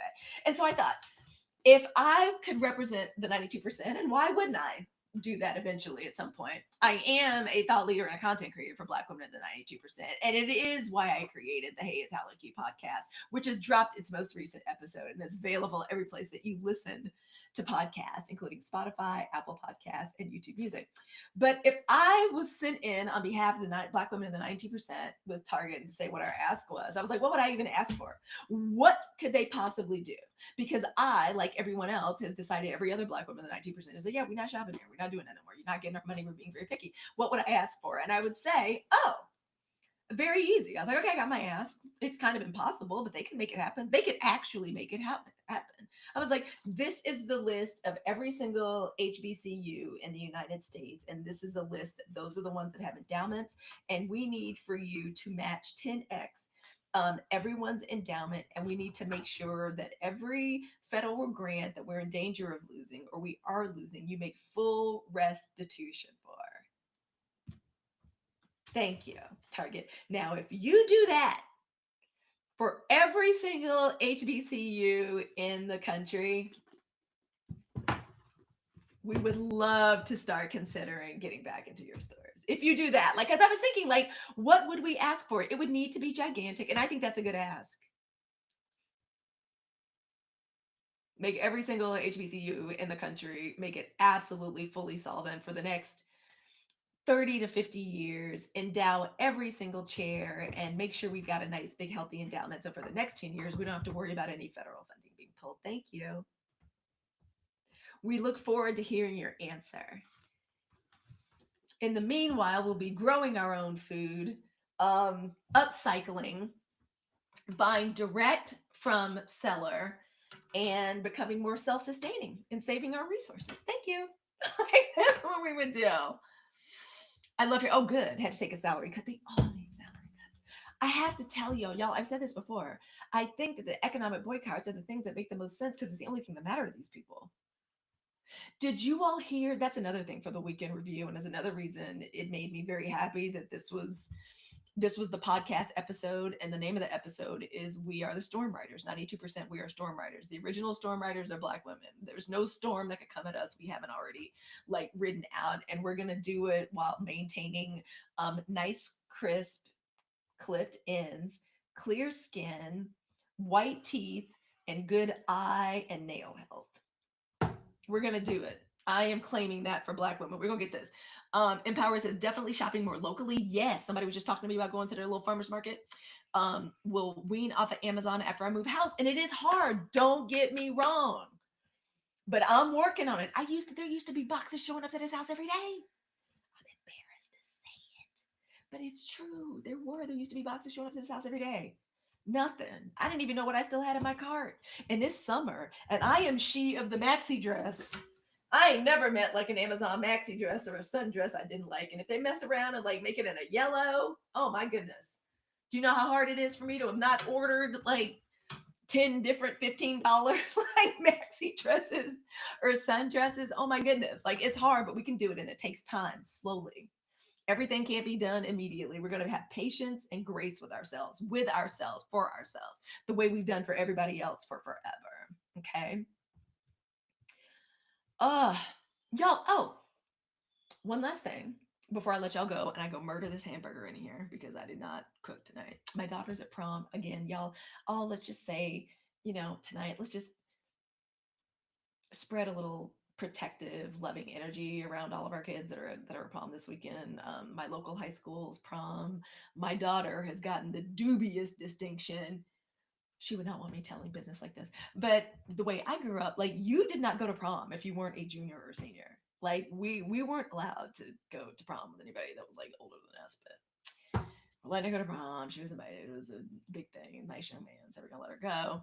But it just had me thinking about, oh, D, thank you so much. Hey, D, how are you? D, are you gonna go? Are you going to Cowboy Carter? I would love to know who's going and where y'all getting tickets because I'm happy to hear that we can get some reasonable tickets, y'all. When those tickets first dropped, I was like, I cannot responsibly spend that much money on tickets. But now it's looking as though I'm hoping that she will. I'm sincerely hoping that she. Oh, thank you for the Rosa D. Thank you so much. Y'all are so generous and you're so kind. And thank you for supporting the podcast. It's Halla Q. The newest episode is downloaded. Y'all enjoy it. Go check out the video version of the podcast over on the tube that is you, because I have a channel over there. I would love for you all to subscribe over there, especially if you like listening to my face. Hello to everybody that's on all the channels, so Substack, YouTube, TikTok. I'm staying in my garden. Me too. Oh, D, I put my garden in today. We planted so much stuff. So we planted kale, we planted 2 times of lettuce. Cucumbers never work out for me, but I planted cucumbers again. We got zucchini because I don't know if like y'all in Mississippi, man, in the summertime, the side vegetable was sliced tomatoes with salt and pepper and or sauteed zucchini. So like I did 2 kinds of zucchini, 4 tomato plants. So we did one heirloom, one like 2 cherries, and like one kind of canning tomato, like a San Marzano. I don't be canning tomatoes. I just like looking at different kinds of tomatoes. And the awesome part is my husband wanted to do it with me. So I was like, look at the way things happen. Like these crazy things are happening. We all know it's important for us. I mean, because we're about to experience some supply chain issues. One of the other podcasts that I love to listen to, do y'all listen to Deontay and Grits and Eggs podcast? I would love to interview him. If y'all anybody got any connections and can see if Deontay will let me interview him, I would really love that. I think he speaks the most sense. In general, I feel like men shouldn't be on podcast mics. Lately, I can't help but feel that these podcasts, and especially podcasts by Black men that are basically just trying to recreate the Joe Rogan show, except barbershop style.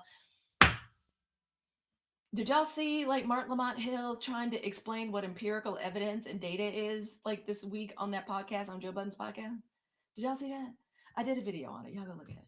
Um, we need more Black women podcasters.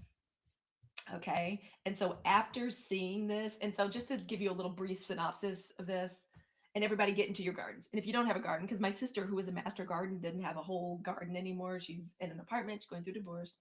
Shut up. I love you. Um, she is doing container gardening. So plant something you can eat, please. Like plant something you can eat. For some reason, I feel like it's very important, and the ancestors want us to do that. Oh, you're getting the garden system. What is that? What is that? Is that like a what is that? Is that like a is that like a is that like one of the hydroponic things, like one of the towers that like I see on TikTok shop? I'm gonna look that up. GARDYN. Awesome. I'm going to look that up. Oh my gosh, y'all got us to 10,000 hearts. Thank you so much. Um, so after looking at the Joe Budden situation, so here's the situation. Basically, there's a lot of people that sit around on a couch, and I never really watched a podcast like all the way through. I watched it a lot. I watched snippets of it. Um, when especially when the Drake and the when Kendrick was like eviscerating Drake. I watched a little bit of it also. Shout out to Melissa Ford. Okay. I don't know if any of y'all are here that are younger than me. I'm Gen X. Before there were vixens, I mean, before there were baddies, there were vixens. There were video vixens. And Melissa Ford is one of the baddest ones that ever walked the earth. I mean, bad to the bone. I mean, shaped like a Coca Cola bottle. I mean, just gorgeous. And she's actually kind of got a decent head for business and like relatively smart chick. So she's on there, but there's somebody on there named Ish. And we all know, Danny Lyme was talking about this today. We all know somebody like this, somebody loud and wrong. And they brought Mark Lamont Hill on that podcast to smarten it up. I mean, they needed to bring like an academic and just like a really smart someone that just knows things and just knows history and has like not only read books but been like had to write essays about books, and then had to like he's written books. I don't rock with legacy media anymore, but yeah. And so this person is just wrong, and he did this thing, and it's just touched me as a little black girl nerd. Like, cause y'all ever have anybody like make you feel crazy for being smart? Like, you the asshole. Like, you're like, but wait, what's your basis for that? Like, what's your proof of that? Why are you always asking me for proof? Why are you always reading books? Just because you got an opinion, I got an opinion.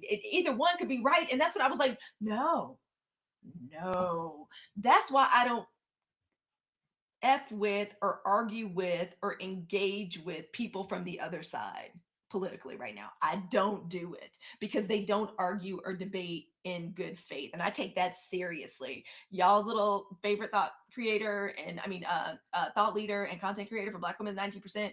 I'm a nerd for real. The way I earned my letter was in forensics and debate. Okay. I tried to be a cheerleader to rebel against my mom, but I got bad knees and I messed up my knees. So I said, let me just keep it cute where I know what I'm doing and keep it mock trial and debate and forensics. So I take that very seriously, and we can't debate with these people anymore. And somebody like Ish that said, and he said to Mark Lamont, he really said that. He said, I got an opinion and you got an opinion. I can say my opinion, and my opinion is as right as your opinion. That's what I was like, no, it's broken. We're broken. We don't know how to talk to it. We don't understand things. Ooh, ooh. Let me look at these. Y'all are. They don't read. Thank you, Savannah. They don't read books. My sister says this all the time. Whenever we would encounter stupidity with each other, my sister just looks at us like, people need to read books. People just not read no more. Oh my God. Yes, it's not worth it. They don't read. There are facts. Simply Kellen says there are facts. It's not optional. I don't get the logic mindset. That's because you're smart. Y'all know I just did a post on this. And I was like, that's another reason Black women, y'all go listen to the podcast. The name of the podcast is Hey, It's Holicky Podcast. And the most recent episode is called We Are Storm Riders. And it's about how Black women are going to get through this with some level of peace. Why do we have some level of peace? Because we accept how dumb a lot of people are. We get it. I swear to God, I get it. I did not understand before. I didn't accept it. It was a part of some naivete and being sheltered and some old respectability black politics shit I was still hanging on to. Like, where when you're a leader in the community, especially the black community, you don't be you don't if you've had more resources or more access to like education, we don't make people feel bad for what they don't have, or for us having more intellectual capacity, or we've been taught that common sense is as valuable as like intellect, the ability to critically think. And by being self-deprecating, by being like, everybody gets an opinion, everyone, it doesn't matter how much education you got and we're all equal, that is a lie. And acting like that and talking like that and letting people like Ish and people that sit around a table at Joe Rogan's podcast and people that sit on the Fresh Fit whatever podcast and or the Future Wifey podcast where black wives of preachers have to duck walk on there and do this kind of humiliation ritual where we talk about how we basically just put up with BS to be accepted as somebody's wife. These podcasts, this kind of thinking is how, and the thing that really like burns my grits is that these are black people. We can't do this anymore. We can't afford to participate in this kind of stupidity and misinformation because that dude Ish has a seat at the table and he is loud. And there are a lot of people like them. To which I say black women need to do podcasts. And I've been threatening on here to teach us how to do a podcast, and I'm going to teach us how to do it. And I'm going to be doing it on my B-Sides channel. So y'all, everybody on here you need a backup TikTok channel. You need a backup. I mean, on other platforms, maybe not so much, but you need a backup. So I created a backup. It's called Halaky B-Sides, at Halaky B-Sides. I'll put it in my stories. That's where I'm going to be kind of practicing. I'm going to be learning some other stuff. I'm going to learn TikTok shop because I want to be able to learn how to work with brands because I want to attract the best brand for the podcast. Because my podcast is for Black women at 92%. And we are being very choosy with our dollars. And I want to do a brand deal. I want to sponsor. I've been approached about people sponsoring it, but it's got to be the right thing for us. And it's got to honor us and who we are as a collective in a community. So I want to learn more about that. So I'm going to be doing that and practicing that and talking a little bit more about content creation, especially about podcasting, because I want more Black women podcasters. You know what I want? Since Joy Reid's not going to give it to us, I love you, Joy. And Joy is actually over on Substack, but since it seems like Joy's not going to give it to us, we need an online news network that is run by Black women. That's just what we need. That's where I want to get my news. Right now, I'm basically getting it from Danny Lime and then guy. That's who I'm getting it from. I don't even really feel like I have a regular Black woman that I'm getting my news from. I try to get it from Joy as best I can, but I need more. I want actual news snippets in a program, and I want to tune in at a certain time, and I want to follow my favorite Black women journalists and anchors online. I want to do it on this platform. I don't want to do it on MSNBC. I don't want to do it on CNN. I got to be honest. I don't trust y'all no more. Y'all inviting all of these insincere voices from the other side is again how we got here, legitimizing arguments that are not honest, that are not sincere, that are deceptive, that are microaggressive. I don't want that no more. Let me these messages. I love that idea. We need it. I beg Joy Reid for this. And yes, and Aisha says, I want to make sure I pronounce it. Yes, Aisha says, I don't believe black people can. I don't. That's not what you said at all. Aisha says, I believe most people are not able to think critically. Ma'am, they are not. They are not. And it sucks and it hurts my heart, but there it is. There it is. All right. And so, y'all, please also follow me over at Halaky B Sides at HALICUE B Sides, like B Sides of an album, like the Prince B Sides, or like, you know, um, Beyonce B-sides. So that's what it is. And so that's where I'll be doing I'm going to be practicing. I'm going to be figuring out how to talk about like different products, like sharing different things. Y'all are always asking me about the hair and the skincare and stuff. So I'll be being a little bit sillier over there and doing things like that, like over there. So come follow me over there. But that's where I'm going to be talking a lot more about making podcasts. And it's going to be about starting your podcast. Starting your podcast. And so with that being said, I have a challenge for us tonight. And I joke that I'm a compulsive podcaster. I love podcasts. I think that podcasts are magic. I think that they are ways to passively learn and connect and feel in community. Like to give you an example, one of my favorite podcasts, and it's an old podcast. These kids have been around forever. The Read. I feel like the Read is a great example of how I first felt like in community around something on a podcast, and it was around Beyonce. As like for the first time, I've met two people that feel the way I feel about Beyonce and what she does. They didn't articulate it like this, but I personally feel that the reason Beyonce gets so much hate is because of how she is able to create this frequency with her voice for Black women. This is just what I believe. This is just what I think. And this is going a little there. This is going a little, intuitive, spiritual. But I feel that the reason we love Beyonce so much is that she helps us play with archetype, but more specifically because she helps us She helps us. I'm getting y'all. Thank you all so much for y'all are doing everything. Y'all are following me over on Meta and Substack. Thank you so much. So I'm like seeing all these messages and I'm trying to look right here. But in addition to helping us play with archetype, to help us play with lots of different aspects of our black femininity, anger, sexiness, intimacy, motherhood. She helps us connect to and access our divine feminine in a way that's very black, and that stresses people out. She does something to us. Like I did a post today where, and in the creator fund, they don't even want you stitching, but I'm like, to hell with it. If I can't have fun on here, what's the purpose?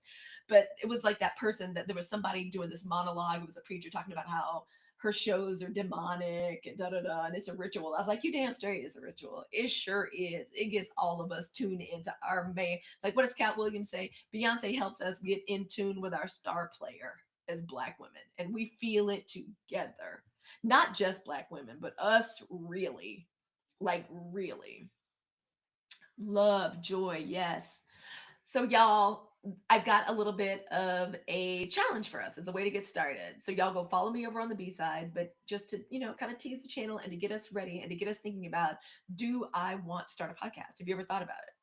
Do you have a business? I mean, podcasts are useful for so many things. And all I know is if you want to learn how to do something, you can learn how to do it on this internet and you can learn it from a funny, intelligent Black woman. When I saw the stuff that was going on with the Joe Budden podcast and that Mark Lamont Hill, like I'll be honest, it definitely, and I've gotten so good at it. I think being neurodivergent is a part of it. And it's also Black women we're natural bullshit detectors, but that ignorance, that lack of critical thinking, especially on podcasts, it drives me crazy. And it drives me crazy because it's these dysfunctional men's podcasts that have these freaking gigantic budgets. Shannon Sharp was negotiating $100 million podcast contract. God only knows how much money they're making at the Joe Budden podcast. And that's probably them wanting to keep the money is why they brought Mark Lamont Hill on to take it in a different direction. And all I'm saying is if you want pop culture, if you want politics, if you want spirituality, if you want entrepreneurialism, if you want to learn social media, you can learn all of that from Black women. There are Black women out here kicking ass doing it. You know who taught me how to go live? I mean, I'm not an amazing live person yet. I'm always working on it. I'm trying to get better. A Black woman, Dr. Lisa. I just got some notification. It was this little, not award, but it was like this little, you have gone live for however many hours. Congratulations from TikTok. And I was like, you know who taught me how to do that? Dr. Lisa, a Black woman. You know who's going to be teaching me? I think her name is Gina. Like another Black woman. I just joined her new agency. It's I think it's called a Live Legion Agency. And the only reason I'm doing it is because she's going to teach me. I don't want to just be on here selling stuff to y'all. Buy this book. I would like to learn how to. It's like I need to make sure it's right for Black women, and I need to make sure I understand who I am and my message. And I respect my connection with Black women so much. I'm not gonna mess that up. Just be like, buy this, but no, I'm not doing that. I'm not doing that. Who just came in here? Oh, no, well, thank you for the bracelets. Thank you. So, I've got an assignment for us tonight. If you have ever even thought, should I do a podcast? I don't know. Everybody's doing video podcast or doing audio podcast or video podcast. What would I talk about? Ooh, it would be great to, get my real estate license. It sure would be great if I could do a little podcast or a little video podcast about real estate. Or I know how to, I know how to go after seed capital, or oh, I want to help more Black women get microloans, or I want to teach Black women how maybe what you need to do is like go chapter, like maybe you need to file bankruptcy and start over and how to reboot your financial life. Or maybe it's um uh do you have kids with celiacs? Like I can teach you how to do, I'm a Black woman and my kid has celiacs, and I like we're a gluten-free like vegan household. We need more Black people eating plant-based. I know how to do that. Maybe I should do a podcast about it. And I like being on camera. I like being a ham sandwich. Maybe I'll do a video podcast. We need more of us out there. If there are more intelligent, wise, funny Black women on the internet, then we don't have to be subjected the way Mark Lamont Hill is subjected to having to try to teach somebody what empiricism is, right? Like what empirical data is, like what research why a YouTube channel isn't a trusted source for like news or like information. All right.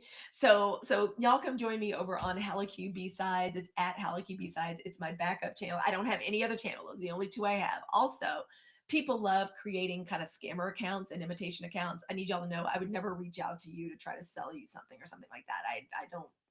I have a business, but that's a very different business that it is not here on TikTok. To some degree, it's not even on YouTube or on Substack, except for my newsletter. So I would never contact you. I have very small little portfolio of private clients that I would do anything like a consultation or reading with. So you'll never have to worry about that from me. But the Hallicube B-sides here on TikTok is where I'm going to be playing. And I'm going to be learning all this stuff. And I'm learning from scratch, like with intention. So come join me over there. And that's where I'm going to be making the content about starting your podcast and doing it holistically. Because Black women, we're not monoliths. We're not one dimensional. So much of what we do comes from our heart and comes from our soul. So that's what I'm going to be talking about. So here's your first assignment. Okay. Thinking about starting a podcast, because you may get this little journal prompt and you may not want to do nothing with it. You may decide, I don't even know if I want to do that. All right, Hallicube, that was cute, but I don't want to do that. That's fine. But for those of you that feel called to do it, I really do want you to. Here's your first assignment. It's a journal prompt. If you had a mic and the whole world was listening and had access to what you were saying, what's the first thing you would say? Skip over, would you want it to be an introduction? Would you want to tell us where you're from? Would you want to tell us what your expertise was? Would you want to tell us a joke? Would you want to sing us a song? Would you want to read us a poem? Would you want to do a mantra or an affirmation? In my podcast, I do a mantra or an affirmation or a breathing exercise or an EFT tapping or grounding every single podcast. Seriously. Oh, somebody, Empower says they're rebooting mine. Yes.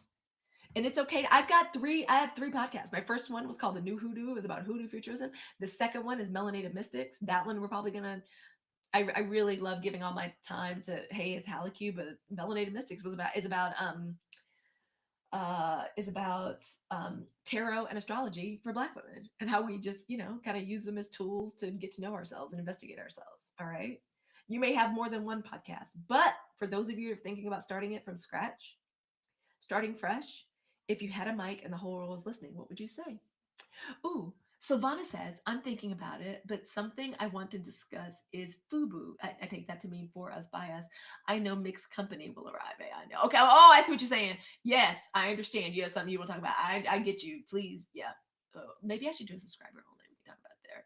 But y'all come follow me over there at Hallicube B-sides. We're building up that new channel, and that's where I'm going to be playing. I'll be talking to you all about the things I love, books I think y'all should read. Like, I'm being real picky and choosy with my money. So, like, where I shop, where I get this, why I got, like, why I got it, why I think it works, what's working for me. And also what it's like to be a content creator, because y'all turned me into a content creator. Now that's what I do.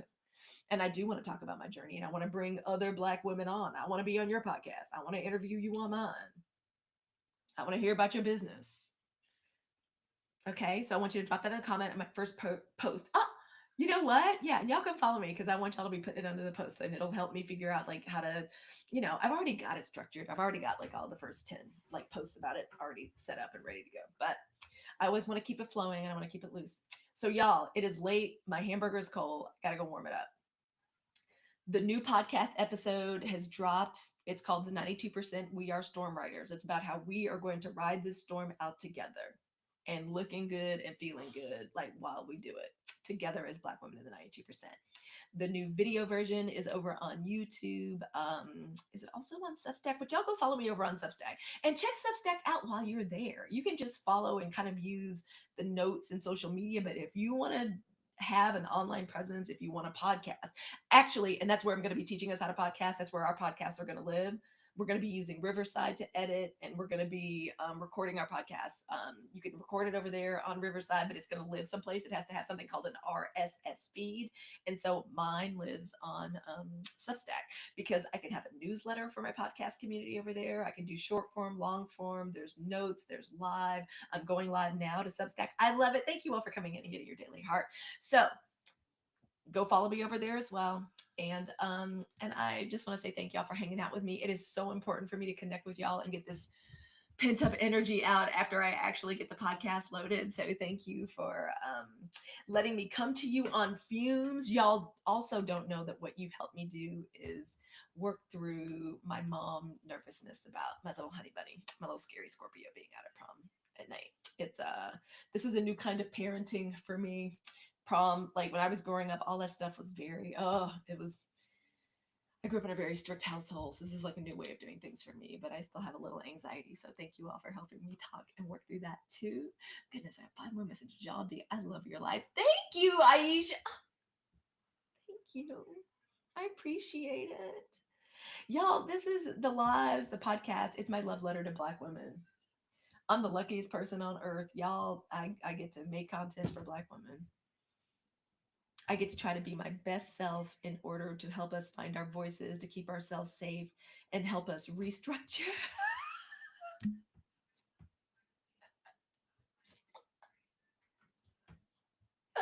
Savannah, thank you from the bottom of my heart. Just come right here. Mwah. Thank you. I love that thing. Yeah, I'm gonna put that up on replays. Savannah, thank you. That was some divine feminine stuff right there. I love that. Savannah's always giving me like these gifts. She knows that like they're just these beautiful dopamine hits, and the ones she chooses and picks for me are almost always these beautiful like divine fairy or like goddess warrior. Thank you. They just tickle me to death. Thank you so much. I wasn't able to even take a date to prom, but look at my pictures. I know. I know.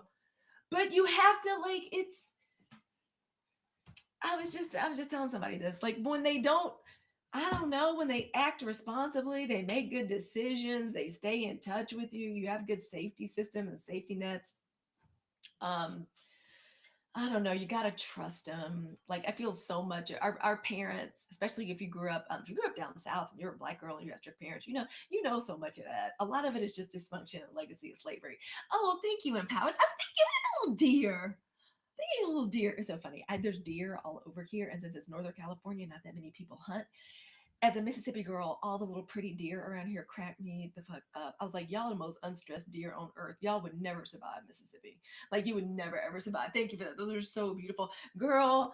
I mean, I took dates to the prom, but everybody knew if you were trying to date me, like, or dude, because there was no such thing. You couldn't date me. Like, there was no, I couldn't date. Like, there was no, you couldn't have a boyfriend. Saying going together, like, you know the way the kids said, oh, we go together, everybody in my family took that to mean y'all were having relations and things. So there was no, you couldn't even say a boy, you were going together with a boy. Like that was just saying something. You couldn't even say the word lie. You couldn't say the word she's lying on me. You couldn't say that in front of grown-ups. Like that was called, my grandmother called it, don't pass that lie in front of me. Like you couldn't say that. I had like a very, very, very strict upbringing. So I'm doing things differently and it is stressful. It is stressful. So thank you all for getting me through the first 3 hours of prom night. Like I appreciate it. And I wish love and blessings and protection on all of our young ones that are out there tonight. May they make good decisions. May we hold them close and turn your damn notifications on. Turn your notifications on and turn your damn ringer on in case they need us for something. And let them take the damn Uber tonight if they need to take it. Okay. Like just let them do it. um we owe them so like oh, thank you, Empower. Thank you. You get a new sticker. I'm learning how to do stickers. Thank you so much. There you go, right up there. Why is it not approved? Please approve it. If it's approved, then I get to stick you up there. Thank you so much. Thank you all so much for your generosity. Thank you so much for your kindness. Every time you all push this button, you're letting the algorithm know this is a good conversation. For those of you that give gifts, thank you from the bottom of my heart. I love presents, even the digital kinds. Even the digital kind, y'all. I did not have birthday parties growing up, so like I love these. Like I'm like a child. Like when it comes to even these digital gifts. And the truth of the matter is, y'all are supporting the podcast, and the podcast is my love letter to Black women, and Black women are the loves of my life. They just are. We're so special. That's another reason I love Sinners. Like I didn't know Ryan Coogler's people were from Mississippi, but you're living here in California, so many people's people are from Mississippi. And our roots run very deep. Black women are very special. We have a very special tie and connection to this land. We literally, through our loins, like built this country. So our consciousness, our identity, our political strength, our physical, mental, emotional well-being is just something that I'm deeply interested in. It's the thing that I'm most interested in. Oh, thank you. If I was, did you subscribe? Thank you. Thank you. Thank you for supporting Black women. Thank you for supporting our rest, our reinvestment with ourselves, our reorganization of our political priorities, our re assessment of what it is we want, who we are as beings, stepping into the full human dimension as Black women that truly we have been barred from a long time. So thank you all so much. You gotta wait till it's streaming. Um, where all am I streaming? Did I miss something? I want to make sure. I've been around. You deserve it. Oh, you're so kind. Thank you so much. Oh, Black Seven Kings says you're beautiful, and yes, sisters are gifts to us all. I promise you, I think I read on here, I saw somewhere it said the number one indicator of a child's success is the happiness of the mother. If a child sees its mother happy and stress free and carefree, well cared for, uh, it will have a great deal to do with its success. I personally believe, and I think that Kamala's loss in a horrible way put Black women in a position to see how well we could care for ourselves and how well we could prioritize ourselves. And then if we do it, everybody else will follow suit. People have only been able to treat us as a group and as a collective the way we've allowed them to treat us, the way we were conditioned because of a lot of things, a lot of which originate in slavery.